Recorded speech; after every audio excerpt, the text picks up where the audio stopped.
Bom dia a todos, bem-vindos à PLMJ.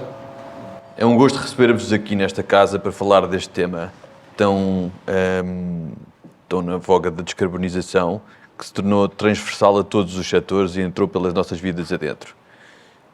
Deixem-me dar-vos um pequeno enquadramento.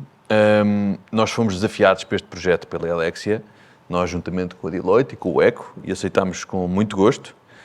O objetivo é pensar a descarbonização, mas de uma forma um bocadinho distinta da habitual. Em vez de nos focarmos na energia como um setor ou num ambiente em abstrato, focamos em setores específicos. Há alguns setores que são essenciais do ponto de vista do uso final da energia, da economia circular para a descarbonização e a transição climática, e alguns deles setores difíceis de descarbonizar. Falamos do retalho, que é o setor que nos traz aqui hoje, e falamos depois em setores que trataremos em outras sessões, do setor agroalimentar, do setor do turismo e da indústria cerâmica. Hoje, como referi, olhamos para o setor do retalho, a partir de um conjunto de reflexões e análises que estão num case study que foi feito conjuntamente pela PLMJ, pela Deloitte, Elexia e pelo ECO, e que creio que será disponibilizado. Resta-me agradecer à Elexia, em nome da PLMJ, o desafio que fez, e ao ECO e à Deloitte por se terem associado a esta iniciativa, e passava a palavra ao André agora. Muito obrigado, João. Da minha parte também dou-vos as boas-vindas a este think tank, a inovação energética e a competitividade setorial, que, enfim, como já foi referido, uma iniciativa da Elexia Portugal, com o ECO, a Deloitte e a PLMJ. Este é o primeiro de 4 think tanks que serão realizados durante este ano. Os outros vão ser sobre o turismo, agroindústria e indústria cerâmica. O que nos traz aqui hoje é o retalho e para a conversa temos Filipe Melo Sampaio, partner da Deloitte, João Lavos, Head of Positive Impact na Leroy Merlin, Luís Pinho, Country Director da Elexia Portugal e João Marcos Mendes, partner da PLMJ. Obrigado aos 4 pela vossa presença, obrigado também à nossa assistência pela presença e vamos então passar à conversa. Filipe, vou começar por si e por lhe pedir que, aqui um pouco em jeito de overview, nos trace um panorama do que é que são as áreas críticas para a descarbonização no setor do retalho. Muito bem. Bom dia a todos e muito obrigado pelo convite.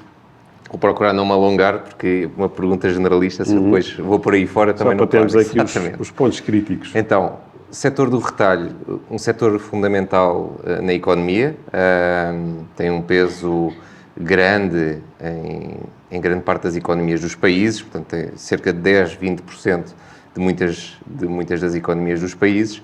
Acho que em Portugal, segundo os últimos dados da APED, vale cerca de 12%, portanto, um setor fundamental não só pela sua dimensão, mas acredito eu, fundamental pela forma como pode mudar comportamentos, pela forma como está presente na vida de toda a gente, na aquisição de produtos e serviços de todas as pessoas, também das empresas. E naturalmente que, tendo este papel de enorme importância numa economia, acaba por ter também a consequência negativa que é um peso eventualmente muito relevante naquilo que são nas emissões de carbono. E na pegada, de uma forma geral. Exatamente. O que está visto é que representa cerca de 25% das emissões globais, que é um peso bastante significativo, não pelas suas emissões diretas, mas muito pela sua cadeia de abastecimento, a cadeia logística e a cadeia de valor toda para trás, a montante. Mas já vamos falar também um pouco sobre isso tudo. E inclusivamente em algumas temáticas, por exemplo, verifica-se que o retalho acaba por contemplar 40% da utilização de todos os plásticos no mundo. Portanto, é de facto um setor que acaba por estar na ribalta, pelo peso que tem, não só na economia, mas também nas emissões e em todo o impacto ambiental que acaba por ter. E, portanto, quando se analisa aquilo que é a descarbonização no retalho, olha-se tipicamente para os vários tipos de emissões. Temos as emissões Scope 1, 2 e 3, as 1 e 2, diretas e indiretas, mas muito relacionadas com aquilo que é a operação de um retalhista ou de um distribuidor. Estamos a falar tipicamente das facilities, das infraestruturas, estamos a falar tipicamente das frotas próprias dessas mesmas empresas ou da energia que adquirem para a sua própria operação. E depois, como eu dizia, no Scope 3 temos tudo o que está para trás, ou seja, toda a cadeia de abastecimento, toda a cadeia logística que me faz chegar, desde a produção até fazer chegar ao próprio retalhista. Temos o consumo desses produtos que são vendidos nos retalhistas pelos consumidores. E, portanto, naturalmente que há muito a fazer. No seu próprio controlo, ou no controlo das suas operações, os retalhistas podem trabalhar muito temas de eficiência energética nas suas instalações, a mudança para a iluminação mais eficiente, os LEDs, os temas de refrigeração mais eficiente também, muito no retalho alimentar, digitalização de operações para melhor planeamento de stocks, etc. Naturalmente podem descarbonizar a sua frota própria, muito através da eletrificação de veículos, mas o grande ganho estará na redução destas emissões do Scope 3. E aí também os retalhistas podem fazer muito, acreditamos nós. E essa é uma responsabilidade que tem que caber aos retalhistas também? Acredito que sim. Eu em um minuto termino, só para deixar aqui de pano de fundo, porque acho que vamos falar sobre muitos desses temas, mas, mais uma vez, tem um papel muito importante na consciencialização das pessoas. Portanto, eu posso, enquanto retalhista, promover que a pegada carbónica das marcas que eu tenho nas minhas superfícies É mais baixa. ou que seja transparente e seja disponibilizada para as pessoas fazerem as suas escolhas. Mas também posso garantir que só tenho, como estava a dizer, ou que adquiro produtos com pegadas mais baixas. Portanto, eu posso fazer muito esforço de consciencialização dos consumidores, posso também influenciar muito os meus produtores e os meus fornecedores, e acho que há um caminho grande nos retalhistas e havemos de falar muito sobre isso hoje. Vou saltar ali para o Luís, enfim, indo e começando pelo Scope 1, indo aqui à infraestrutura, é possível tornar uma loja de retalho neutra em carbono? A resposta é sim, primeiro, mas antes de começar, agradecer ao João e à PLMJ por nos receber, ao ECO, à Deloitte por ter aceito o nosso desafio, para trabalhar em conjunto estas ações ao longo do ano, e ao João e à Leroy Merlin por ser um parceiro de quem nos orgulhamos muito e por estar sempre presente nestas iniciativas. Eu tinha escrito aqui umas notas e escrevi que a descarbonização do espaço de retalho é uma estratégia. Na verdade, quando a gente lê o documento que vai ser partilhado com vocês, o Business Case, eu começo a sentir que as empresas já veem não como uma estratégia, mas quase como uma obrigação, não tanto legal ou regulamentar, mas é uma obrigação social. É um papel que eles têm para fazer isso. E é possível fazer. Eu remeto para o Business Case porque tem um exemplo prático de uma análise que nós fizemos, posso falar um bocadinho dele, mas para mim há quatro linhas que são fundamentais. Primeiro, e a mais importante, é melhorar a eficiência energética. Isto permite melhorar a operação da loja, seja ela qual for, quer seja com a produção de energia fotovoltaica, quer seja com a redução dos consumos de energia, com sistemas térmicos mais eficientes, isolamentos, ar-condicionados, etc., iluminação, mas essencialmente a produção de energia tem uma componente muito grande e, portanto, isto melhora a operação, melhora a dependência de energia de fonte não renovável, permite produzir parte da sua energia e também é importante, e ter essa previsibilidade do preço de energia, que também é muito importante para as operações. Permite aumentar a reputação e a fidelização, isto alinha um bocadinho com o que o Filipe estava a dizer. Cada vez mais as lojas veem isto como uma obrigação, não só para mostrar o trabalho que estão a fazer e a preocupação ambiental e que têm com a sustentabilidade, mas porque cada vez mais os clientes começam a exigir e começam a fazer escolhas que estão alicerçadas na forma como estas empresas se posicionam na transição energética e, fundamentalmente, como é que comunicam isso. Como é que um cliente, quando entra numa loja, Leroy Merlin ou outra loja qualquer, sabe que aquela loja produz parte da sua energia de fonte renovável, qual é que é a pegada, isso é muito importante. Depois há naturalmente conseguir antecipar e cumprir as regulações ambientais, portanto, que é uma necessidade, mas é também uma forma de inovar e de se diferenciarem da concorrência. E os primeiros a fazer, sabemos que têm sempre uma vantagem. Portanto, eu diria que estas são as 4 principais notas sobre isso. Sobre se é possível ou não, nós fizemos uma análise que está no business case. Basicamente, nós olhamos para um espaço, uma loja típica, uma loja grande típica em Portugal, que tem uma superfície de 12 mil metros quadrados, mais um parque de estacionamento de 10 mil metros quadrados, que consome um pouco mais do que 2 gigawatt-hora por ano, e então nós simulamos, de acordo com essa necessidade de energia, um sistema fotovoltaico que vai produzir mais do que essa necessidade. Portanto, a loja tem uma necessidade de 2 GB, nós vamos produzir 2,5, mas vamos instalar também carregadores elétricos, que vão ter 2 funções. A primeira função é a quem está mais tempo na loja, quem trabalha na loja, portanto, é mais quantidade de carregadores elétricos, mas de menor potência, e também menos carregadores, mas de mais potência, para quem vai à loja está 30 minutos, 20 minutos, 40 minutos na loja. E, portanto, nós precisávamos de 2 gigawatts, estamos a produzir 2,5, uma parte é consumida na loja em período solar, outra parte é injetada na rede e vai para um consumidor vizinho, pode ser um autoconsumo coletivo. Precisamos de 400 a 500 megawatt-hora ano para os carregadores elétricos. Fazemos também um sistema de gestão de energia que permite perceber como é que a energia está a ser consumida, onde é que ela está a ser consumida e como é que conseguimos, para o mesmo altitude, otimizar isso. E, portanto, reduzimos aí cerca de 100 megawatt-hora ano e, no fim, o balanço disto tudo é a loja tem um balanço zero, ou seja, ela produz mais do que precisa, ela consegue alimentar uma loja vizinha também, alimentar a sua mobilidade elétrica e de quem vai lá e, portanto, é um balanço positivo para a loja, mas também é um benefício para os clientes, passam a ter um parque de estacionamento coberto e, portanto, há comodidade, portanto, há um conjunto de valências que são muito importantes e, portanto, é possível. É um caminho, não se faz de uma vez, é uma trajetória. E hoje já existem todos os instrumentos e tecnologia para o fazer. Sim. E ainda nem estou a falar em storage, porque isso é outra variável que vamos falar nela mais tarde. João, o autoconsumo de energia é aqui, como vimos, um fator essencial para conseguir, por exemplo, chegarmos a esta loja neutra em carbono.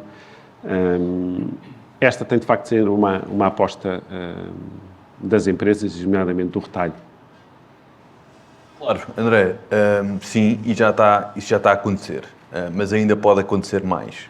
Nós tivemos e nós mencionamos isso no case study, nós tivemos um aumento exponencial de potência instalada em autoconsumo de praticamente 0 em 2014 para 1,5 GB em 2023. E com um grande foco naqueles anos, 2022 e o ano passado, quando, fruto dos preços altos, as empresas aperceberam-se como nunca da necessidade de fazerem, essencialmente, a cobertura de risco de preço, instalando painéis para produção em autoconsumo. Mas ainda é possível fazer mais, porque, de facto, hoje em dia se percebe que faz todo o sentido aproveitar este espaço que muitas vezes existe e que não é utilizado para mais nada, seja dos telhados, seja dos parques de estacionamento, seja de uma forma sustentável, ambientalmente, territorialmente, conseguir promover a transição energética. Agora, o que é preciso fazer mais? Há aqui algumas áreas onde é preciso fazer mais, não vale a pena ser exaustivo, mas se calhar diria 3 nesta fase. Primeiro, redes. Não estamos, algumas vezes, a tirar o proveito total que poderíamos tirar de soluções de autoconsumo, designadamente na parte que se refere à injeção na rede. Muitas vezes não é possível. É certo que isto traz desafios de investimento em sistemas de digitalização e também reforço de rede, em particular nas redes de baixa tensão, mas isto é absolutamente essencial para não retirar valor do autoconsumo e fomentar partilhas de energia. Aquilo que na gíria chamamos, na gíria e na lei se chama as comunidades de energia ou os autoconsumos coletivos. Portanto, a legislação já facilita isto tudo. Sim. Neste momento temos o entrave que é a rede. Exatamente. O problema é a prática. Muitas vezes isso não é possível. É certo que isto é um desafio, porque os sistemas dos operadores de rede também têm que evoluir por forma a permitir tudo isso. E é uma coisa que não acontece de um dia para o outro, como se espera quando se faz uma lei. Mas é uma coisa que é um caminho que é preciso ir trilhando e ter a noção de que se tem que trilhar. Depois há ainda uma outra questão, que é do storage, que depois podemos aprofundar mais, mas eu acho que há sinergias, claramente, entre os pontos de carregamento de veículos elétricos e os veículos elétricos que estão a ser carregados e o autoconsumo. Deveria ser possível, e em Portugal ainda não é, não vale a pena detalhar as razões, que um veículo elétrico servisse de armazenagem e conseguisse injetar de volta na rede, ou na rede do edifício, quando o seu utilizador quisesse e quando tivesse, por exemplo, a bateria cheia. E isso permitiria aumentar o autoconsumo, permitiria extrair valor para o utilizador do veículo elétrico, enfim, teria todo o tipo de benefícios. E pronto, e o terceiro ponto prende-se com a regulação municipal a nível de PDMs, mas acho que não vale a pena entrar em muito detalhe nesse ponto aqui, porque estes talvez sejam os essenciais para a discussão que aqui nos toca. João, vou assim então para perceber, que já falamos aqui de alguns aspectos de como se pode fazer a descarbonização no retalho, como é que no caso da Leroy Merlin isso está a ser feito, por exemplo, em relação às lojas? Antes de mais, agradecer o convite que nos foi endereçado e é sempre um gosto poder dar o nosso testemunho. Estamos a fazer algumas coisas e gostamos que possam servir de inspiração para quem está a começar a abordar estes temas. Nós trabalhamos com a Helexia afincadamente na tentativa de reduzir, por um lado, reduzir os consumos, porque existem dois temas quando se faz a exploração de um edifício, não é? Reduzir os consumos, por um lado, e em primeiro lugar, primeiro vamos reduzir os consumos dos edifícios e depois vamos produzir a nossa própria energia. Mas são dois temas, não? Porque podemos só produzir a energia e continuar a ter um edifício que não é eficiente. E nós trabalhamos nos dois temas, felizmente, com muito bons resultados. Há alguns números que possa partilhar, que possam servir aqui de exemplo? Então, nós instalamos, eu agora já não tenho, foi mais de uma dezena de instalações de produção de energia nas nossas lojas. Sei que o que aconteceu foi que instalámos em todos os locais que era possível. Porque o business case, o modelo económico que trabalhámos era rentável desde o primeiro mês. Portanto... Isso é uma questão, não é? São investimentos ainda algo pesados, mas compensa.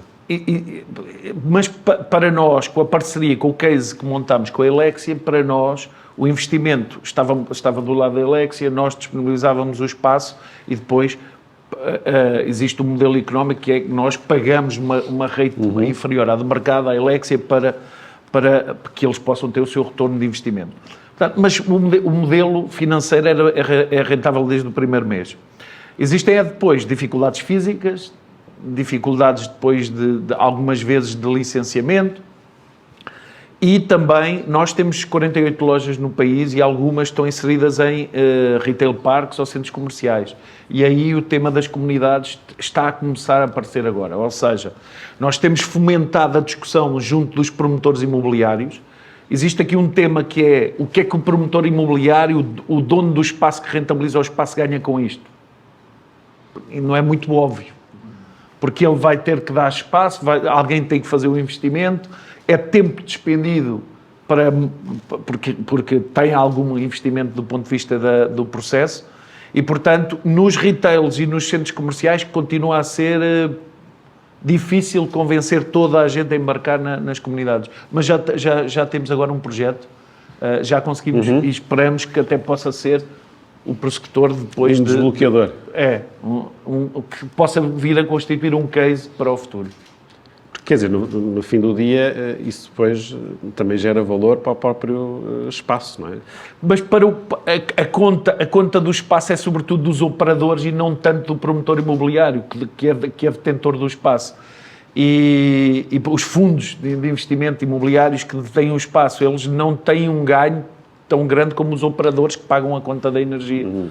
Ele basicamente... Pode funcionar como fator de atratividade, por muito. O operador do espaço, o benefício para ele pode ser um benefício de posicionamento, o retail park que é mais verde, mais sustentável que os outros, e depois tem um benefício naquilo que são os espaços comuns, mas que não constituem uma grande carga em termos energéticos.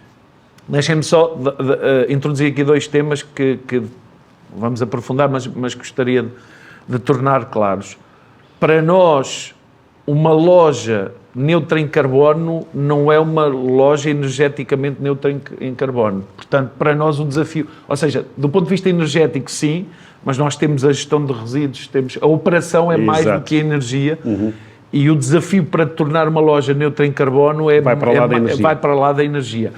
Segundo disclaimer, que é diagnóstico, a energia na nossa pegada de carbono não é mais o Scope 1, não é mais do que 1% da nossa pegada de carbono. Portanto, o desafio está começámos por aqui porque é onde temos mais capacidade, onde podemos agir, mas é 1% da nossa pegada de carbono. Filipe, volto a si, enfim, e ainda até aqui um pouco ao encontro daquilo que o João estava a referir, que de facto a pegada não é só a energia, portanto, não é... Vai para além disso. A economia circular é outro grande desafio que o setor do retalho enfrenta. Portugal, enfim, isso também vem referido no case study, não tem uma posição muito brilhante no que toca à economia circular. Portanto, as taxas de utilização de material circular são de 2,6% em 2022, o que compara com 11,5% na União Europeia. É, de facto, uma taxa muito baixa. Que medidas é que podem ser implementadas para melhorar a eficácia da circularidade, pensando também no retalho? Sim, de facto o tema da circularidade é um tema que tem estado muito em voga e acho que vai ser um dos temas fundamentais também para se conseguir atingir grande parte da redução das emissões. Quando eu digo que tem estado muito em voga, fala-se muito, há muitos artigos, isso multiplicou por 3 nos últimos 5 anos, e é hoje considerado uma mega trend, o tema da circularidade, mas a verdade é que não tem sido feito muito, como se nota. Mas isto não é só Portugal, é mesmo a nível global. Para nós percebermos, circularidade tem muito a ver também com o consumo de materiais, de reutilização de materiais. Atualmente é muito pouco, ou é muito o que é utilizado de materiais virgens na concepção de produtos e na utilização na economia. A circularidade conta apenas a nível global com 7% da economia e há 2 anos era 9%, portanto nós estamos a perder circularidade. Isto é feito de um estudo também da Deloitte com a Circle Economy e portanto estamos a regredir enquanto mundo e não é só esse o problema, estamos a regredir no consumo de materiais circulares e estamos a aumentar o consumo de materiais. Obviamente temos mais população, temos mais economia, isso tudo mas o que é que está a falhar? Já lá vou, mas para termos ainda ideia nos números, porque eu acho que é relevante, nos últimos 6 anos nós consumimos 500 mil milhões de toneladas de materiais, nos últimos 6 anos, que equivale a todos os materiais consumidos durante o século XX todo. E é este, 6 anos. É este o tipo de consumo que nós estamos a fazer de materiais e, sobretudo, de materiais virgens, porque não estamos a implementar o tema da circularidade. Está a falhar naturalmente isto. Quando não corre bem é porque todos estão a falhar, não é? Mas há muito tema de governo, os incentivos ainda não são os adequados, as medidas não são ambiciosas o suficiente, os targets, etc. E os próprios consumidores e empresas também ainda desempenham aqui um papel fundamental. Falando sobre algumas coisas que estão a ser feitas, e mais concretamente no tema do retalho. No alimentar é muito imediato o tema da reutilização de produtos perecíveis, por exemplo. Nós vemos muito aqueles casos das bananas que estão a amadurecer muito e são utilizadas para fazer o pão de banana, no continente é muito conhecido como o banana, ou mesmo um caso do Pingo Doce que utilizou tudo que são chamados os legumes feios, aplicou aquilo em saladas preparadas, sopas, etc. E com isto conseguiu em 4 anos reduzir 8.000 toneladas de CO2. Portanto, há temas a serem feitos, isto no retalho alimentar. Grande parte da economia circular está aqui em 3 grandes domínios, eu diria. Temos o domínio da segunda mão, temos o domínio dos produtos recondicionados e o domínio do aluguer. Isto é um mercado que há uns anos valia cerca de 300 mil milhões de euros, vai duplicar nos próximos 2 anos. E se calhar dava alguns exemplos em cada um deles. No tema da segunda mão, o que mais tem criado uma percepção positiva é o tema no vestuário. Nós vemos muito aquelas empresas que agora começam a aparecer, não, já são completamente consagradas, como a Vinted. E para nós termos uma ideia, o share da economia circular no vestuário hoje em dia já é 25%. Portanto, as pessoas utilizam de facto. Já começa a ser... E até 2030 está dito que a segunda mão vai ultrapassar e vai ser 2 vezes o mercado do fast fashion. E este para mim é um indicador muito relevante. Portanto, hoje em dia o fast fashion, portanto, todas as marcas que nós conhecemos que têm preços mais competitivos, as pessoas acabam por comprar mais, mas também têm muito mais emissões. Nós utilizamos uma peça de fast fashion 5 vezes e elas produzem 400% mais emissões do que uma peça... 5 vezes, em média. E as outras utilizamos 50 vezes. Portanto, isto também dá-nos que pensar, e é interessante pensar que a segunda mão vai conseguir, de certa forma, também... Estender a vida dessas peças. Exatamente. Temos os produtos recondicionados, vemos muito retalho especializado, sobretudo o eletrónico, com o Vorten Reuse, com o Auchan Reuse, com o Fnac Restart. Portanto, temos muitos casos já da utilização de produtos recondicionados, em que eu pego num produto que está em fim de ciclo de vida e que o reparo e volto a meter no mercado, não é? Ainda está demasiado focado em tudo o que é eletrónica, telemóveis e marca Apple, e portanto ainda há um caminho de democratização, porque não, consolas de jogos, televisões, isto só nos eletrónicos, e depois podemos ir ao mobiliário e podemos ir a bricolagem e construção. E já vou dar um caso de giro da construção também. E temos o aluguer, onde aí, por exemplo, o Leroy Merlin se destaca. João pode dar mais casos sobre isso, mas pelo que eu estive a ver, tem um catálogo com cerca de 2.500 ferramentas que nós podemos ir alugar, e de facto eu não preciso de usar um barbequim todos os dias, não é? Eu vou pendurar quadros 2, 3 vezes ao ano e posso alugar essas ferramentas. Mas o que temos visto em Portugal, e também um tema é... Em Portugal os portugueses são muito apegados às suas próprias coisas e têm alguma dificuldade em adotar alguns destes comportamentos. Começa na casa própria e... Sim, só para dar o caso da construção, não é do retalho, mas que eu estava a ler no outro dia, que achei muito interessante. É uma empresa com quem trabalhamos estes temas também, que é a Casais, construtora portuguesa, não sei se conhecem. Conhecem certamente, é muito grande, mas não sei se conhecem, é o tema da circularidade deles. Eles montaram recentemente um hotel com 120 quartos, 5 pisos, em 14 dias, utilizando a circularidade. O que eles fazem é, eu tive a oportunidade de visitar essa construção fábrica. modular, não é? Construção modular. Portanto, eu construo uma casa de banho em fábrica, construo um quarto em fábrica, eu levo como se fosse, já com tudo... Uma espécie de Lego.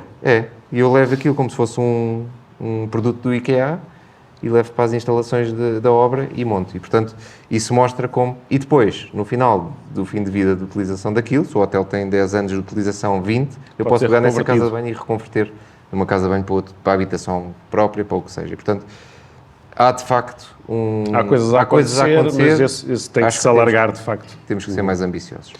Eu vou já voltar ao João Lavros, porque queria também perceber, na economia circular, já percebemos que há aqui este tema do aluguer, mas é de facto uma questão muito importante para uma empresa como a Leroy Merlin. E quando falamos de materiais de construção, falamos também de materiais de facto com emissões de CO2 muito elevadas. Como é que este tema é trabalhado? Então, a economia circular para uma empresa de retalho é um tema muitíssimo relevante. E porquê é que é muito relevante? Nós identificamos genericamente 4 razões. Primeira, porque nós temos que estar sempre a acompanhar os hábitos de consumo dos nossos clientes, dos nossos consumidores. Em Portugal, nos últimos 12 meses, 80% dos consumidores, das pessoas que fizeram compras, compraram pelo menos uma vez produtos em segunda mão. E estou aqui a exigir-me só àquilo que é a segunda mão, não aos alugueres, não à reparação. Portanto, 80% da população portuguesa comprou pelo menos um artigo em segunda mão nos últimos 12 meses e 60% dessas pessoas disseram eu vou querer aumentar este tipo de consumo nos próximos tempos. Portanto, uma empresa de retalho tem que acompanhar aquilo que é a evolução dos hábitos de consumo e a evolução dos hábitos de consumo vão neste sentido. Consumidor mais consciente, consumidor que também quer ter um contributo para a redução da pegada e, portanto, as empresas de retalho estão fatalmente a ter que fazer esse caminho. Depois existe um tema que eu gosto também de enfatizar cada vez mais, que é o tema da redução do risco.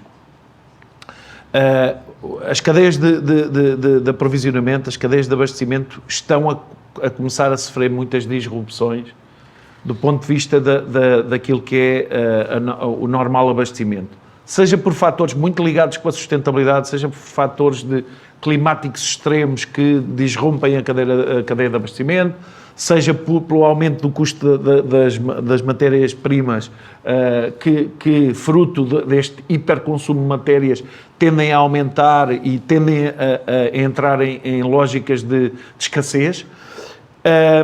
E, portanto, do ponto de vista do risco, quanto mais aproximarmos as cadeias de abastecimento e quanto mais as tornarmos circulares, mais defendidos estamos destas disrupções.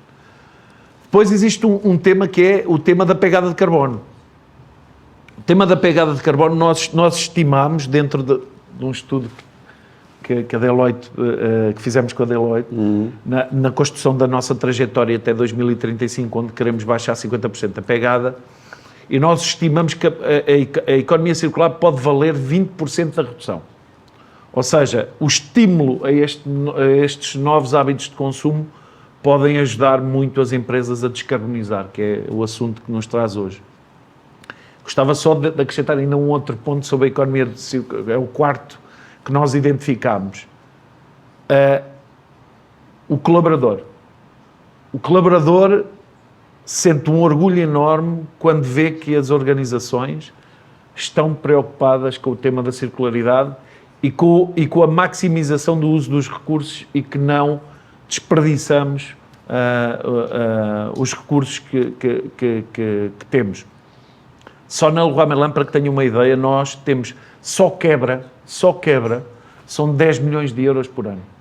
Só quebra de produtos devolvidos por clientes, quebrados na cadeia de abastecimento, que não estão em condições de ser revendidos, são 10 milhões de euros. Portanto, isto para o nosso colaborador também diz muito. Portanto, 4 grandes razões que tocam naquilo que é o coração do negócio de um retalhista. Portanto, é inevitável.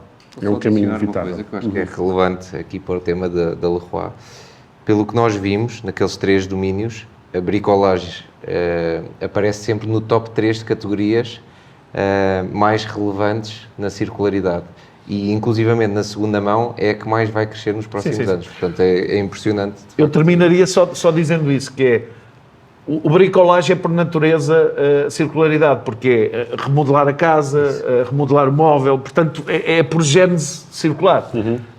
Nós, na Leroy Merlin, temos então o aluguer, a reparação e a revenda. O aluguer com uma maturidade já muito forte e convido-vos todos a utilizar o serviço que é espetacular. E estamos a testar a reparação e a revenda. Dizer que para um retalhista, provavelmente isto vai implicar sempre um ecossistema. É muito difícil pensar em recondicionamento sem reparação e pensar em revenda sem ter reparação. Portanto, estes é preciso criar um ecossistema para oferecer essa solução. E o tema para um retalhista, ecossistema e logística inversa, são para mim os pontos fundamentais. É preciso que o produto volte em logística inversa. Isto é uma complexidade forte para os retalhistas. Muito bem. Luís, vamos então pôr aqui um bocadinho o dedo na ferida, que é o processo todo que não depende essencialmente do retalhista, que é a cadeia de valor dos produtos que vende. O que é possível fazer para, de facto, descarbonizar a cadeia de valor? Eu listei algumas coisas que são importantes, mas é preciso perceber que descarbonizar a cadeia de valor é uma abordagem holística, porque compreende para já vários atores e atores com maturidades, com consciências e com capacidades diferentes. Nem todos os operadores têm uma capacidade como a Leroy Merlin de ter um João Laves e uma equipa dedicada a pensar isto, dedicada a trabalhar isto com a Elex e a criar soluções. Portanto, começa por sensibilizar, por um lado, e capacitar não só os colaboradores, que é o que o João estava a dizer, mas também os fornecedores, que a maior parte deles não tem esta capacidade, não tem volume sequer para ter estas competências, e ajudá-los a começar por fazer a avaliação daquilo que é a pegada da atividade deles, porque senão é impossível tomar ações. E da mesma forma que as empresas e o retalho tomam ações porque o querem fazer, porque sentem a necessidade de fazer isso, mas porque sentem a pressão do seu cliente, também então os Leroy Merlins da vida têm que pressionar os fornecedores, a cadeia de valor, para também fazerem estas ações. Nem todos têm esta capacidade. E, portanto, isto requer mais tempo, requer mais paciência, requer alguma colaboração e alguma ajuda, até de Leroy Merlin com parceiros como a Elexia, ajudar os fornecedores na cadeia de valor a perceber qual é o impacto deles e como é que eles podem começar numa trajetória de implementar medidas que fazem esta transição. E eu diria que é um bocadinho por aí. Há aqui um trabalho, eu diria, quase evangelização destes produtores na cadeia de valor, normalmente mais pequenos, de os ajudar. É o exemplo, nós já fazemos, agora queremos que vocês façam também. Numa primeira fase, eu diria que é a evangelização. Numa segunda fase, seguramente que a Leroy Merlin vai ter critérios de contratação de fornecimentos e de fornecedores que vão ter isto em conta. E elas são complementares e não são mutuamente exclusivas, ou seja, parece-me contraproducente, e a Leroy Merlin, acredito, não faz isso, não contratar fornecedores porque eles não fazem isto, antes de pelo menos os sinalizar e os ajudar a fazer isto. Exato. E, portanto, é um trabalho que envolve não só empresas especializadas na área de energia, da sustentabilidade e na descarbonização, mas também os outros players. E é trazer todos à mesa de discussão, para conseguirmos identificar quais são as medidas mais urgentes, mais importantes a fazer, seja pela produção de energia, seja por ajudá-los no processo logístico, a otimizar a operação e depois, naturalmente, a produção de energia, a descarbonização diretamente. Mas eu diria que é um trabalho que não é só Elexia, não é só o fornecedor, não é só o Leroy Merlin, há uma complementariedade muito grande e é um trabalho que exige mais esforço, mais tempo, comercialmente, olhando do ponto de vista financeiro, porque as empresas, se não tiverem resultados financeiros, a determinada altura elas não são sustentáveis também. A sustentabilidade ela tem que estar equilibrada entre a sustentabilidade económica e ecológica, é encontrarmos soluções que, sendo mais longas no tempo de implementar, não põem em causa a sustentabilidade económica de nenhuma das empresas também. É um equilíbrio que nem sempre é muito fácil e, portanto, requer muita parceria, requer muita paciência e muita energia também. Este contexto em que vivemos hoje, de, enfim, taxas de juros mais altas e que, pelos vistos, vão permanecer mais altas durante mais tempo, enfim, inflação agora mais controlada, mas ainda algo persistente, a incerteza criada por uma série de conflitos que temos e que se têm vindo a agravar, enfim, desde a guerra na Ucrânia, agora também Médio Oriente. Este contexto, de alguma forma, sente que está a travar algum deste investimento, ou nem por isso? Nós podemos estabelecer uma correlação direta entre aquilo que é a adjudicação de projetos, sejam eles auditorias, certificações, fotovoltaicos, mobilidade elétrica, estabelecer uma relação direta com isso, com a variação do preço da energia, ou a estimativa, o forecast daquilo que é o preço da energia nos meses à frente, e aquilo que é a inflação e aquilo que é a capacidade da banca em financiar. E, portanto, se as taxas de juros sobem, as empresas tendem a olhar para a Elexia com mais vontade. Se as taxas de juros descem, eles desafiam-nos porque a banca, aparentemente, é mais barata, não tem a competência de energia que nós temos, mas é uma equação que as empresas fazem. Se as empresas veem o preço a subir, isto aconteceu em 2022, quando o preço subiu exponencialmente, o gás e a eletricidade, nós não íamos bater à porta de clientes, os clientes vinham bater à nossa porta e queriam todos para amanhã. Agora Alguns temos o queriam preço para da ontem. energia a baixar. Agora temos um preço de energia a baixar, apesar de um contexto geopolítico preocupante, o preço de energia está a baixar, as taxas de juro historicamente altas, mas com sinais de baixar, e portanto, e ao mesmo tempo, temos um ano de muita chuva, muito vento, e apesar das poeiras que vêm do Norte da África, temos muita produção de energia renovável, o que faz com que o preço tenda para zero, ou como aconteceu na semana passada, na sexta, chegamos a ter momentos de preço negativo. Exato. E, portanto, do lado, no C-level das empresas, o dossiê energia, ele vai andando para cima ou para baixo na pilha das decisões que têm que ser tomadas em função destas variáveis, sendo que o preço de energia é que influencia claramente mais. E nós vemos isso na atividade, no contacto que temos com os nossos clientes.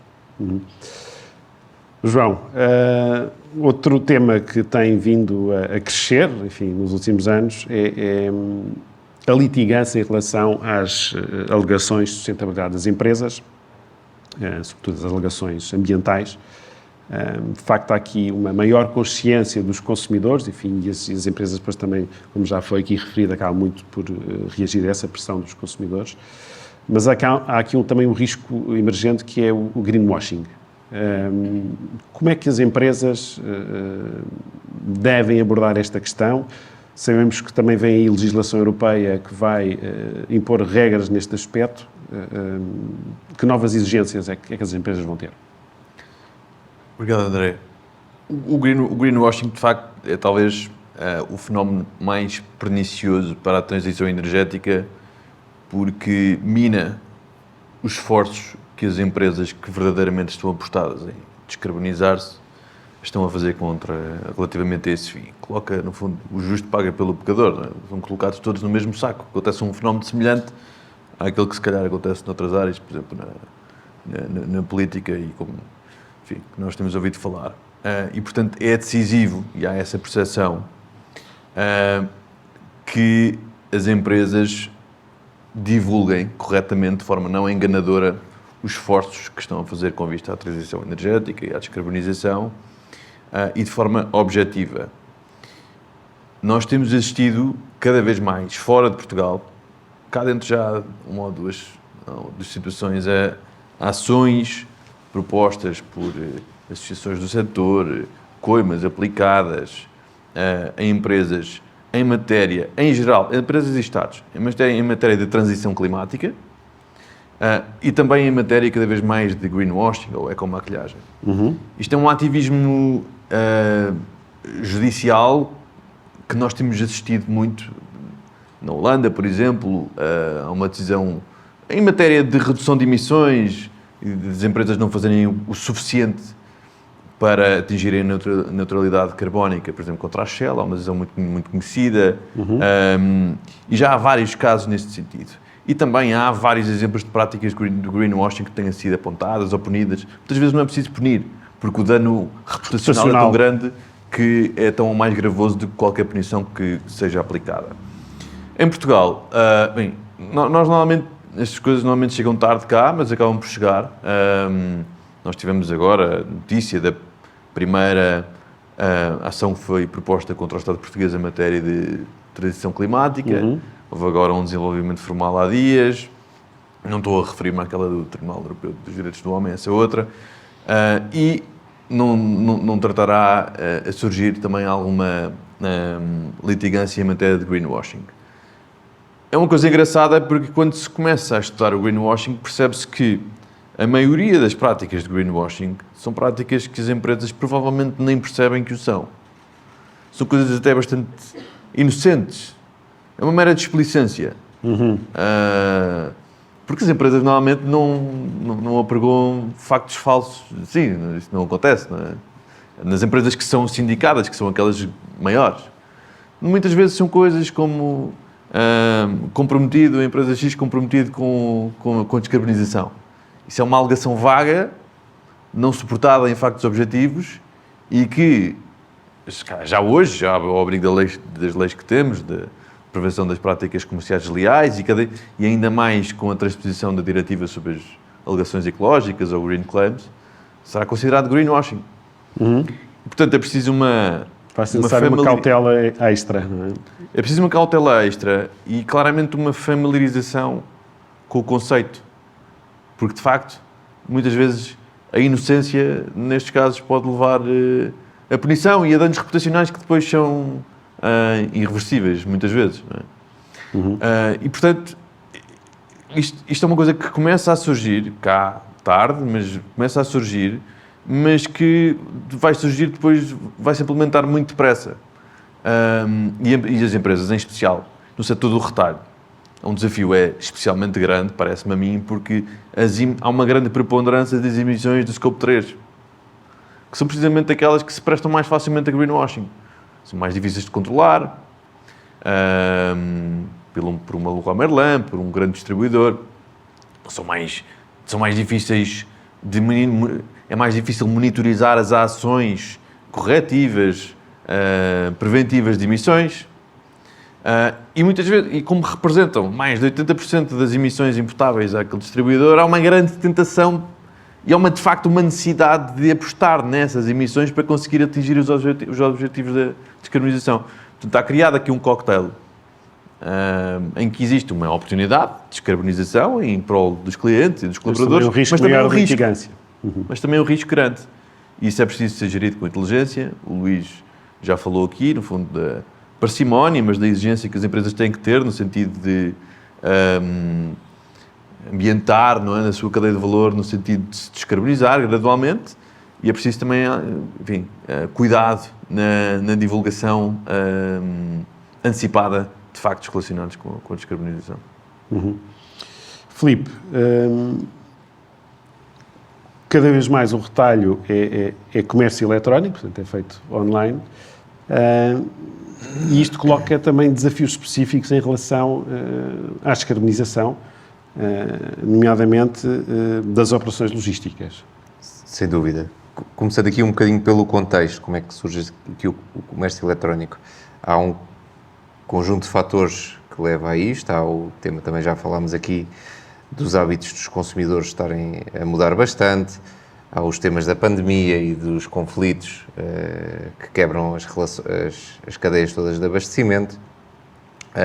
Portanto, há vários fatores que têm promovido o tema do comércio eletrónico, apesar de também poder haver aqui alguma inércia dos próprios retalhistas em potenciar muito o comércio eletrónico, porque poderá ser um canal gerador de menos margem, porque eu quando vou à loja compro isto e compro mais aquilo e mais aquilo e mais aquilo, e se eu não tiver uma experiência muito semelhante no online, eu não consigo ter os mesmos resultados económicos. Há um esforço grande das plataformas para gerar esse mesmo efeito, não é? Mas sim, pode não ser igual. Há um esforço grande e consegue-se muito hoje em dia com a disseminação de dados que existe e a minha capacidade de personalizar a minha experiência ao consumidor, até que consigo fazer uma experiência, se calhar, mais interessante para o próprio consumidor do que consigo em loja. Há uma série de sugestões logo que aparecem. Exatamente. Portanto, o tema da personalização acho que vem inverter isso.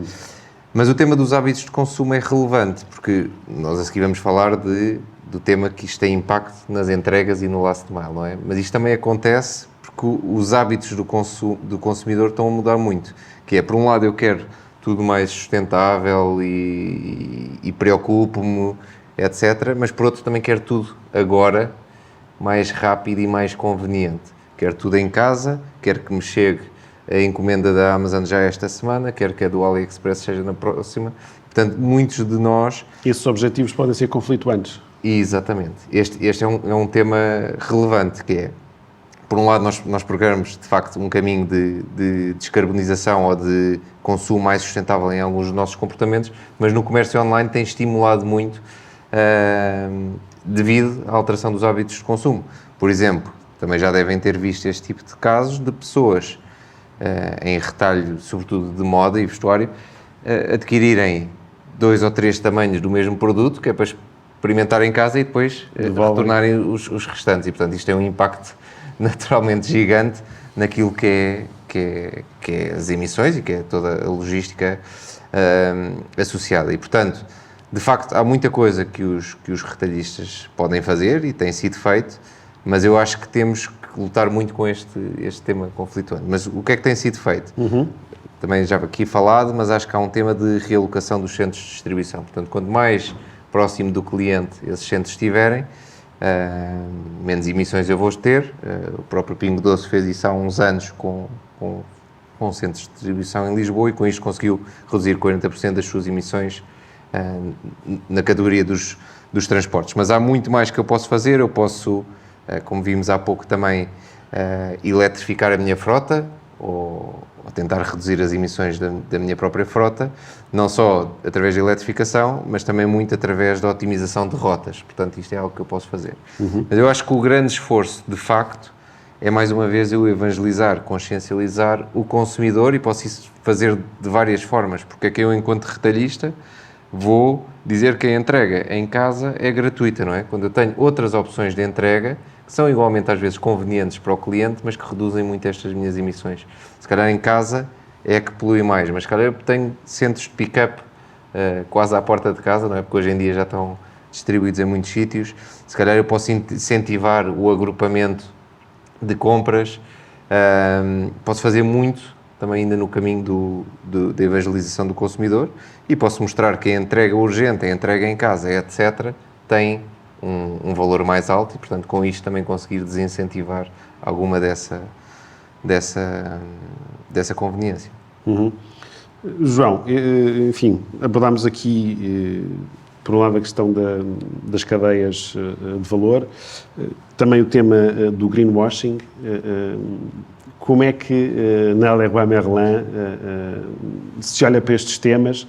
Há consciência deste risco, por exemplo, do greenwashing? Que cuidados é que se tem em relação a isso? Estamos conscientes e temos que olhar com muita atenção, porque estou muito alinhado com o que o João disse. A maior parte das práticas de greenwashing são inconscientes,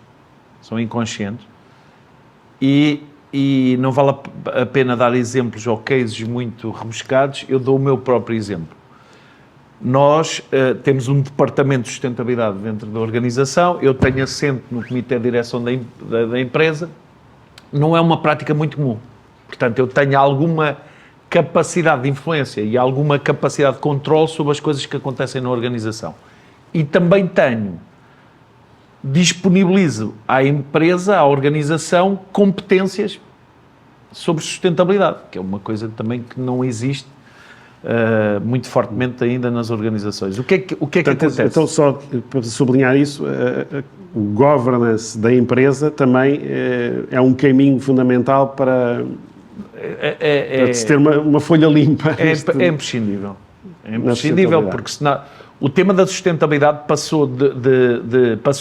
tem vindo a transitar de um estado de espírito e de uma vontade mais ou menos filosófica, sim, para um tema técnico que precisa de pessoas com competências e habilitadas a gerir estas temáticas. E tem que estar ao mais alto nível e do ponto de vista da organização. Se é um tema importante para a organização, deve ser demonstrado, estando representado no comitê de direção. Eu só faço sustentabilidade, já fiz muitas coisas dentro da organização, neste momento dedico-me em exclusiva à sustentabilidade. E portanto, é evidentemente uma mensagem para a organização e é uma mensagem para o mercado. Mas retomando o tema, o greenwashing, então, eu acho que é uma prática inadvertida de muitas organizações. Aconteceu-nos a nós, e aconteceu-nos a nós em pequenas comunicações, mais institucionais até propriamente do que comerciais, mais institucionais, e nós fomos capazes de reparar, porque temos competências dentro da empresa que disseram, bom, não podemos dizer isto desta forma. É um exemplo que vos vou dar, mas que é o exemplo que tenho mais na retina, que é, Nós temos um projeto com uma organização para combustíveis alternativos para a supply e estávamos a comunicar que era neutro e a nossa pessoa responsável pelo processo de descarbonização disse, pá, não podemos comunicar isso dessa maneira, nós emitimos menos, este é um combustível que emite muito menos, mas não é neutro, não é verde. É melhor, mas não, então este tipo de conhecimento técnico tem que ir para dentro das organizações para precaver que o greenwashing possa acontecer. Agora, há evidentemente o greenwashing também acontece muito dentro das organizações porque há uma pressão enorme. Porquê é que acontece o greenwashing? Porque os consumidores querem cada vez mais marcas e produtos verdes. Se é muito mais, se é mais ou menos mais, se há preço... Mas o sentido é este.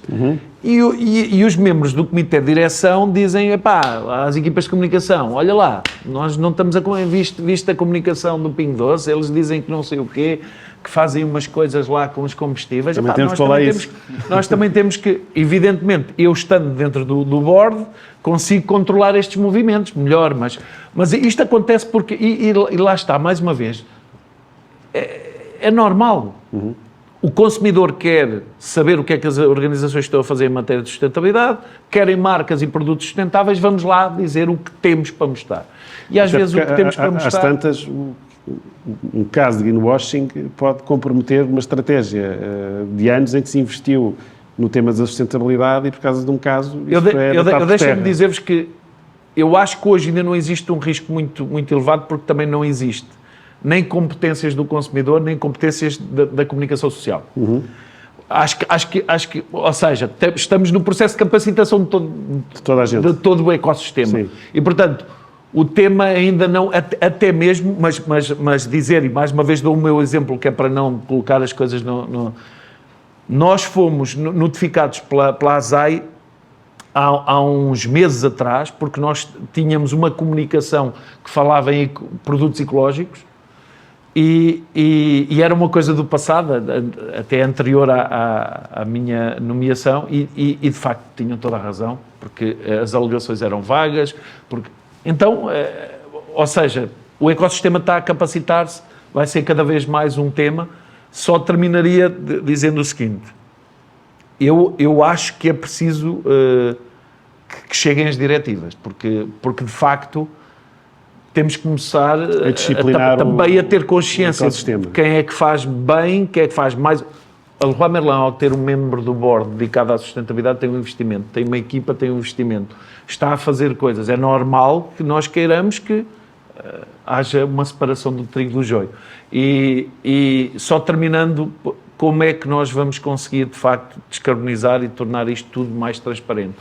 Através de metodologias de avaliação da pegada de carbono de cada produto. É nisso que a Leroy Merlin neste momento está mais a investir o seu esforço. Diagnóstico de cada produto que nós vendemos, diagnóstico da pegada de carbono, onde é que está. Na Leroy Merlin o produto vale 86% da pegada de carbono e nós sabemos que o processo produtivo e o uso são os grandes emissores dentro da cadeia do ciclo de vida do produto. E, portanto, só vamos conseguir descarbonizar, diagnóstico do produto, obrigar fornecedores, trabalhar com eles, mas obrigá-los a fazer a transição e informar os consumidores para que prefiram produtos sustentáveis. Acho que é por aí. Luís, e aqui vamos de facto para o tema da medição e da certificação, nomeadamente dos edifícios. E hoje em dia, enfim, já há regras mais apertadas e até certificações que se podem obter para dar esta segurança de que aquilo que se está a dizer, lá está, não é greenwashing. São cada vez mais importantes, mas pegando no que estava a dizer o João, elas ainda não são todas elas regulamentares. Ou seja, o que nós vemos, o que está a acontecer é que muitas das certificações que estão a ser feitas, o Leroy Merlin está a fazer as certificações BREEAM, por exemplo, é um ato voluntarioso. Não há uma necessidade, não há uma obrigatoriedade de o fazer. É uma opção, da empresa de o fazer. Faz porque vai perceber melhor como é que as lojas estão estruturadas, vai perceber melhor como é que desenvolve novas lojas, vai perceber melhor que ações é que tem que tomar para as lojas ter um melhor comportamento de sustentabilidade, mas é voluntarismo. O que está a acontecer que é interessante é que os promotores imobiliários, a banca, financiadores, etc., olham para isto cada vez mais como uma forma de ter um selo de qualidade, conta para a avaliação dos imóveis, isto é muito importante, e, portanto, estamos a ver que começa-se a ganhar alguma tração nestes tipos de certificação. Mas no estudo, no business case, há uma tabela que dá os números de certificações e olhamos para os números comparativamente com o número de edifícios comerciais, de retalho, de serviços que temos em Portugal e é anedótico, ou seja, ainda há um tremendo caminho pela frente a ser feito. É interessante ver empresas que o querem fazer porque veem o valor acrescentado, por um lado, da valorização do ativo. No limite, a última linha do balanço, ela é sempre muito importante para as empresas e, portanto, isso é importante, mas também é um mecanismo que lhes permite ter uma avaliação que lhes dá os indicadores certos para as ações que vão ter que tomar e priorizar as ações que têm que tomar.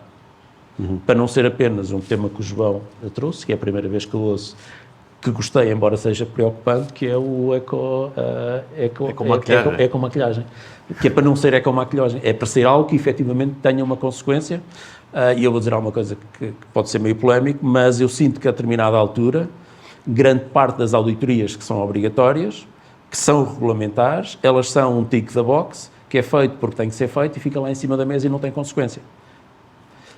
As certificações, BRIMS, por exemplo, ou LEEDs, etc., sendo voluntárias, as empresas querem fazer porque veem valor, elas têm consequência e por isso vejo como um maior contributo para a sustentabilidade dos edifícios. Muito bem. João, e ainda falando de edifícios, vêm de facto regras mais apertadas e vamos ter de caminhar para edifícios com emissões quase nulas ou mesmo nulas. Exatamente, André. Vamos ter que caminhar nesse sentido.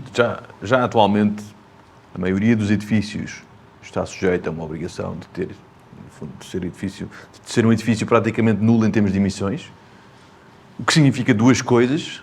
Significa que tem que reduzir ao máximo, no fundo, as emissões que decorrem do funcionamento do edifício. Isto não está a nível da construção, mas a nível da operação. Ou seja, eficiência energética em primeiro lugar, é um princípio que hoje comumente aceito. Se eu puder evitar consumir 1 megawatt-hora, melhor.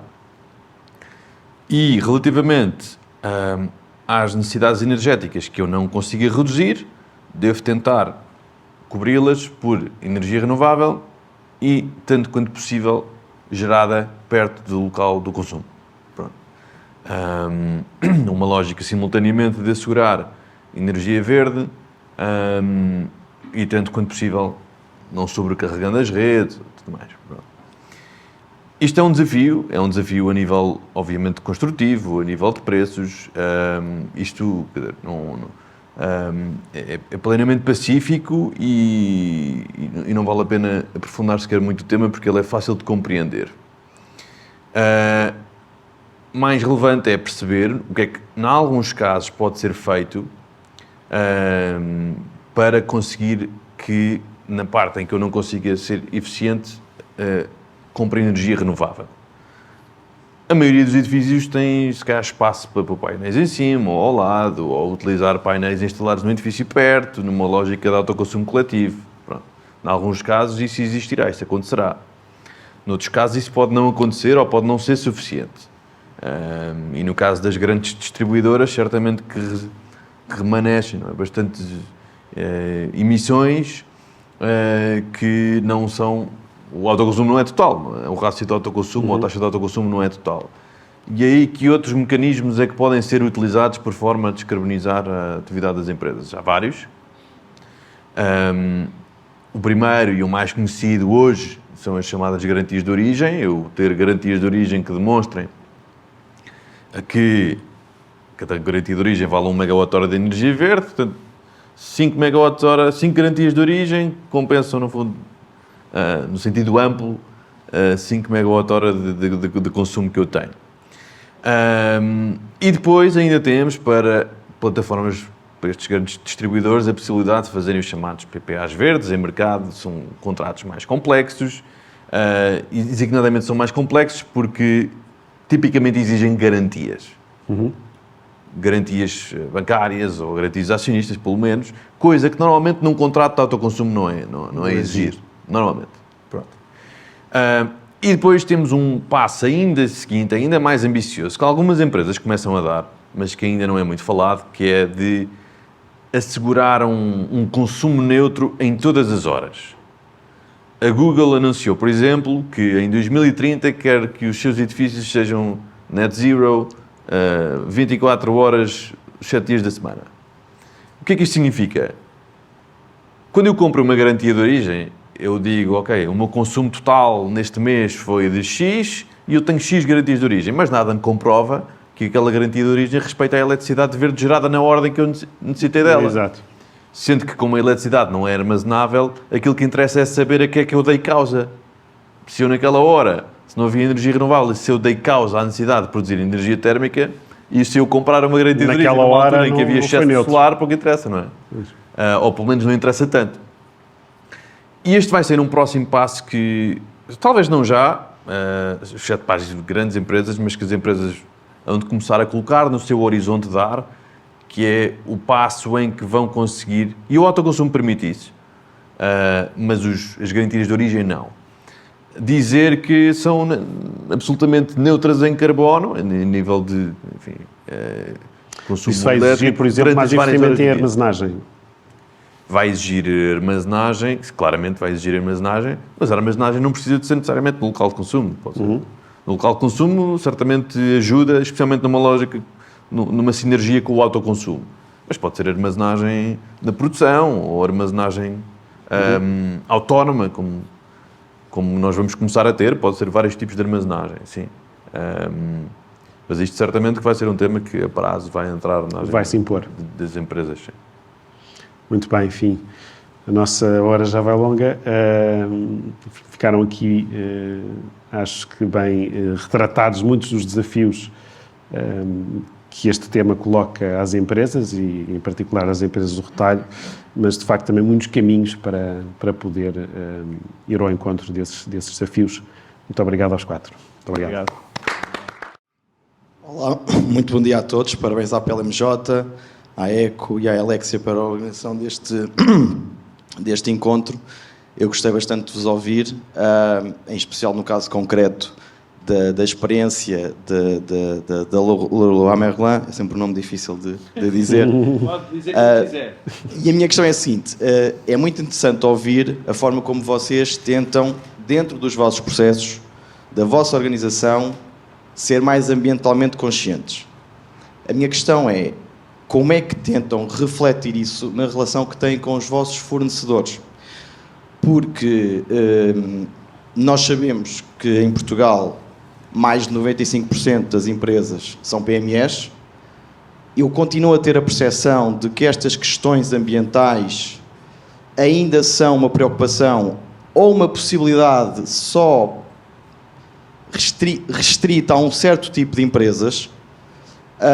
E a minha questão é, como é que vocês tentam refletir isso nos vossos fornecedores, ou seja, se impõem essas exigências aos vossos fornecedores e se sentem que depois, perante as várias propostas que recebem, um fornecedor ambientalmente mais consciente será, tendencialmente ou não, um fornecedor mais caro, e se tem que, de facto, muitas vezes tomar a opção por ter um custo maior em contratar um fornecedor mais cumpridor dos vossos requisitos, mas comercialmente menos atrativo. Porque é como eu acho, é como eu digo, ou seja, em Portugal nem todas as empresas são Sonais, Jerónimos Martins, Leroy Merlin, há muito Alberto e Silva Limitada, Simões e Simões Unipessoal, e como é que vocês tentam, no fundo, até se calhar numa perspectiva até mais pedagógica, refletir essas preocupações na vossa cadeia de fornecedores. Obrigado. Obrigado. Bem, obrigado pela questão, porque é uma extraordinária questão e acho que toca no coração do que é a dificuldade e o processo de descarbonização no retalho. Se calhar começar por dizer que processos de descarbonização, as empresas começaram a definir as suas ambições, mas processos de descarbonização, a sério, ainda estamos todos a construir. Portanto, ainda estamos todos a aprender, seja Leroy Merlin.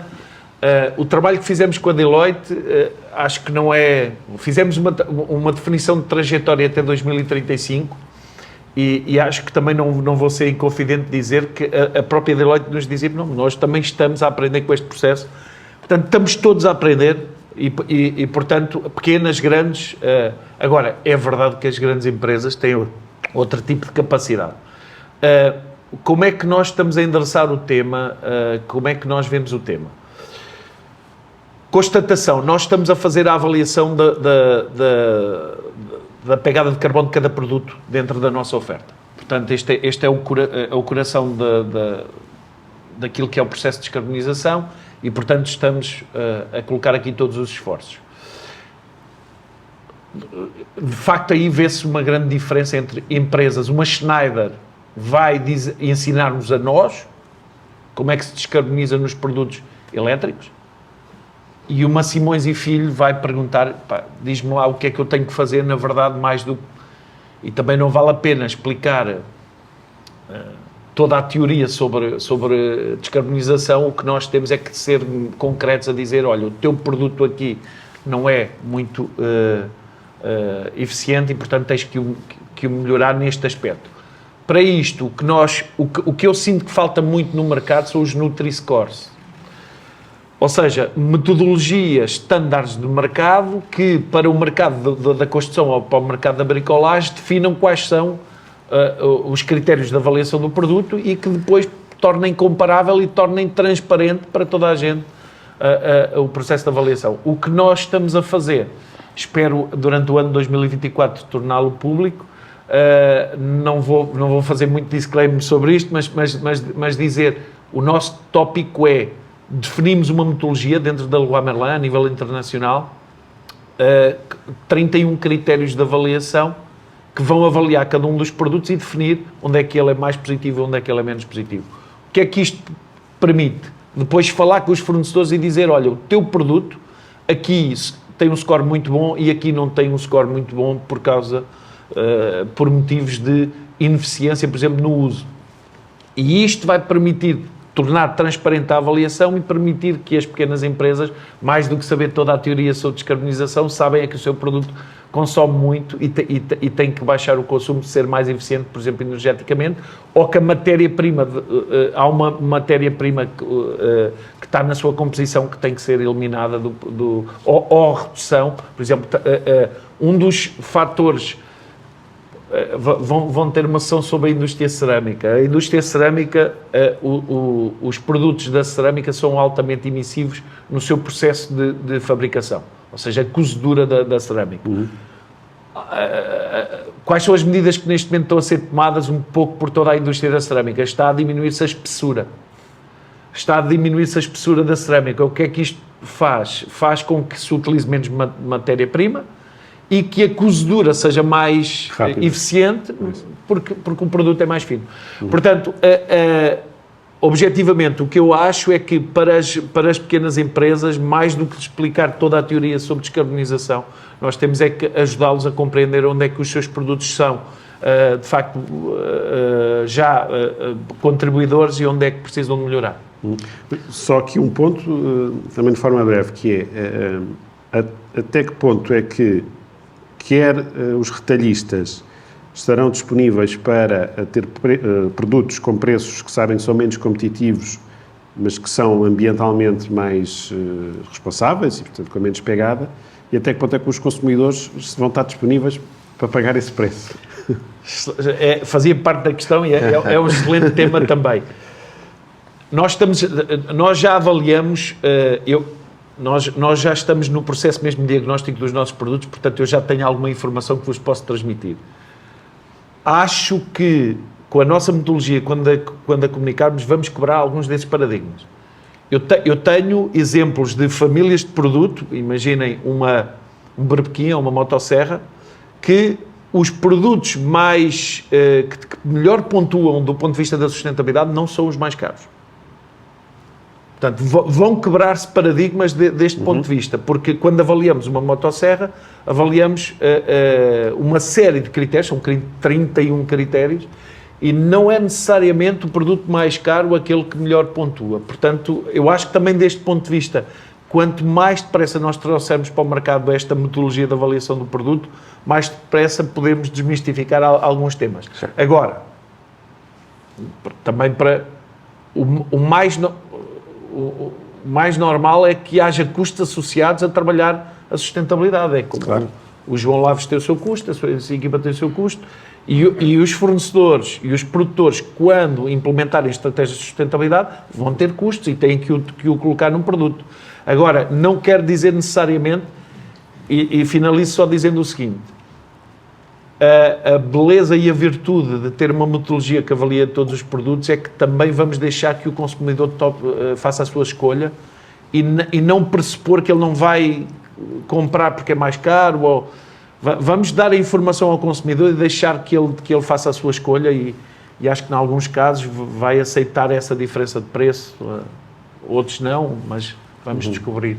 Filipe, também Sim, só complementar aqui alguns aspectos da sua pergunta, André, que é, por um lado, obviamente que vem ali inspirada. a descarbonização custa dinheiro, obviamente, mas há de facto muitas destas medidas que até desoneram depois as empresas, não é? Tínhamos visto, o business case do autoconsumo era muito rápido de obter, esta medida da cerâmica provavelmente vai usar menos matéria-prima, vai conseguir gerar mais margem também ao longo da cadeia, portanto, há partes da descarbonização que, de facto, ajudam as empresas muito a reduzir custos. Nós temos sempre esta coisa de, agora descarbonização e isto vai não é ter um preço necessariamente mais assim. caro. Não necessariamente, é verdade que acontece, mas consegue ser contrabalançado. E há um outro ponto relevante, que perguntava, que é o tema dos hábitos de consumo, e nós tendemos a dizer muito aquela coisa de as gerações mais novas estão mais conscientes e estão dispostas a pagar mais. As gerações mais novas, ou aquilo que chamam os millennials e a geração Z, são hoje 50% da população mundial. Portanto, já não são já muitos deles são os consumidores atuais. Esses consumidores atuais, está estudado, estão dispostos a pagar mais. Já há um prémio de 10% que estão dispostos a pagar pela sustentabilidade, etc. E, portanto, eu acho que isto também entra um pouco nas contas das empresas, mas naturalmente que o preço continua a ser, nós sabemos, o maior fator de escolha no retalho. Eu ainda complementava dizendo uma coisa que estou a descobrir com os negócios circulares. Os negócios circulares, para algumas organizações, ainda são vistos como território de exploração, posicionamento de marca. Estou a conseguir, é um objetivo dentro da minha equipa, conseguir provar que a rentabilidade do metro linear que nós dedicamos aos negócios circulares, comparado com o metro linear do negócio tradicional, que as rentabilidades dos negócios andam muito equiparadas. E isto pode ser também um game changer na vontade das organizações. Ou seja, nós também temos que compreender, eu se calhar porque venho do negócio tenho esta sensibilidade um bocadinho mais ativa, que é... Tem que haver uma racionalidade do negócio. Eu quando chego ao bordo tenho que também falar em números. Falo em descarbonização, evidentemente, mas é o equilíbrio dos três, não é? Claro. A sustentabilidade é o equilíbrio disto tudo. Não sei se o João e o Filipe e o Luís querem fazer algum comentário nesta questão. Eu acho que a pergunta, e complementando o que o João disse, ter metodologias claras e transparentes é muito importante, mas alinha com aquilo que eu estava a dizer, ou seja, como é que a Leroy Merlin ajuda estas empresas. Nós temos um caso de um player em Portugal que tem ambições de sustentabilidade muito elevadas, que fez uma lista, estes são os nossos fornecedores. Nós temos um contacto privilegiado e uma relação de confiança com a Elexia. Vocês precisam de fazer isto e isto e isto. Falem com eles que eles podem nos ajudar conforme nos estão a ajudar a nós. Ou seja, aqui obviamente estamos a olhar para o aspecto de produção de energia. Obviamente a descarbonização da cadeia de valor é muito mais do que isso, mas é o papel... Há um desequilíbrio de forças. E esse desequilíbrio de forças não deve ser vencido com a obrigatoriedade de dizer, numa primeira fase, dizer aos fornecedores tem que ser assim, mas ajudá-los a fazer isso. E, portanto, são estas pequenas coisas que ajudam. Posso juntar só para que percebam como é que está o tecido empresarial em Portugal, que se calhar é uma boa notícia que vou dar, que é, nós já estamos a assinar adendas de contrato por forma a comunicar a sustentabilidade de cada produto e contactámos 125 fornecedores nacionais, só 4 é que disseram não quero que publiquem a nota do meu produto. Okay. Portanto, eu acho que mesmo os fornecedores nacionais estão conscientes que é um processo que é irreversível. Sim. E de alguma forma compreendem e estão preparados. Eu estou confiante, Se calhar conseguimos aceitar mais uma pergunta, enfim, se houver mais alguma questão.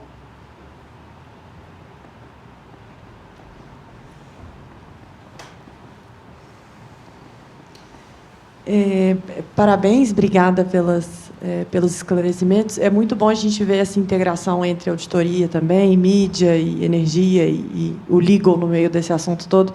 E agora, perguntando mais para o João Lavos, talvez para o Luiz também, os inputs. Em tempos de ESG, do relatório de sustentabilidade, João, no retalho você vê as empresas de energia que estão à frente da transição energética como um parceiro facilitador da sua jornada, é um parceiro estratégico, dificulta, porque, por exemplo, ajuda na descarbonização, mas talvez pega por outro lado para você em termos do preço. Você falou do trilema, né, da acessibilidade, da garantia da qualidade do seu produto e sustentabilidade. Como que você vê essa relação em tempos de relatório? Bom, o tema do reporting também são tudo excelentes questões, obrigado. Eu acho que o tema do reporting é também um tema fundamental. É o tema de... Tem que ficar transparente. Normalmente eu também gosto, mas isso é uma abordagem pessoal, que é, estamos longe na Leroy Merlin de fazer tudo bem, longíssimo. Se calhar, abrindo aqui também, na trajetória de descarbonização, o trabalho que fizemos com a Deloitte, não chegámos a encontrar todas as soluções para baixar 50% até 2035. Eu acho que esta frontal... Eu tenho que ser transparente e dizer, não sei todos os ingredientes que me vão levar a menos 50% em 2035. Não, a energia é um fator fundamental do processo de descarbonização. Claramente, o trabalho que temos feito com a Elexia tem sido muito enriquecedor para aquilo que é a nossa trajetória. Agora, acho que, lá está, nós vamos ter que fomentar as interligações entre todos os agentes da sociedade. Para ajudar os fornecedores a fazer as suas trajetórias de descarbonização, nós vamos ter que pedir ajuda às universidades, vamos ter que pedir ajuda às organizações, as ONGs têm que vir para cima, também para terreno, para tentar ajudar. Há ONGs que estão hoje em dia a fazer muita capacitação em empresas. Há uma capacitação que se faz aos colaboradores, que é o Moral do Clima, que é um primeiro onboarding para perceber os desafios da sustentabilidade. Há organizações que estão a fazer. Portanto, o mundo científico, o conhecimento, depois as organizações como a nossa que têm mais capacidade a irem à sua cadeia de aprovisionamento também, fazer estes momentos de partilha que são muito importantes para que todos percebam os desafios que temos pela frente. Acho que é impossível conseguirmos responder aos desafios da sustentabilidade, responder à descarbonização a trabalhar de forma isolada. É impossível, porque tem tudo a ver com a cadeia de abastecimento e não temos... É tão difícil... Eu dou-vos, mais uma vez, a minha experiência pessoal. Nós temos 200 mil produtos na nossa oferta, que vão desde a cerâmica até o parafuso. Eu consegui perceber como é que vou descarbonizar a cerâmica e o parafuso é tão complexo, existe tanto conhecimento que, se eu me isolar e pensar que vou fazer tudo sozinho, não tenho aprendido imenso com a indústria, tenho aprendido imenso com as ONGs, tenho aprendido imenso com as empresas da energia como a Elexia, e depois o reporting deve explicar isto tudo, não é? Bem, eu acrescento só o reporting, porque o João há um bocado disse que não sabia os números. Nas lojas da Leroy Merlin em Portugal, que já têm instalações fotovoltaicas, orgulho nosso, mais de 42% de energia é produzida de fonte fotovoltaica e apenas 14% do total de energia produzida é injetada na rede, não é autoconsumida. Portanto, já estamos perto dos 50%. E acrescentar também que em todas estas lojas nós já temos carregadores elétricos e que o heatmap do carregamento acontece durante o dia.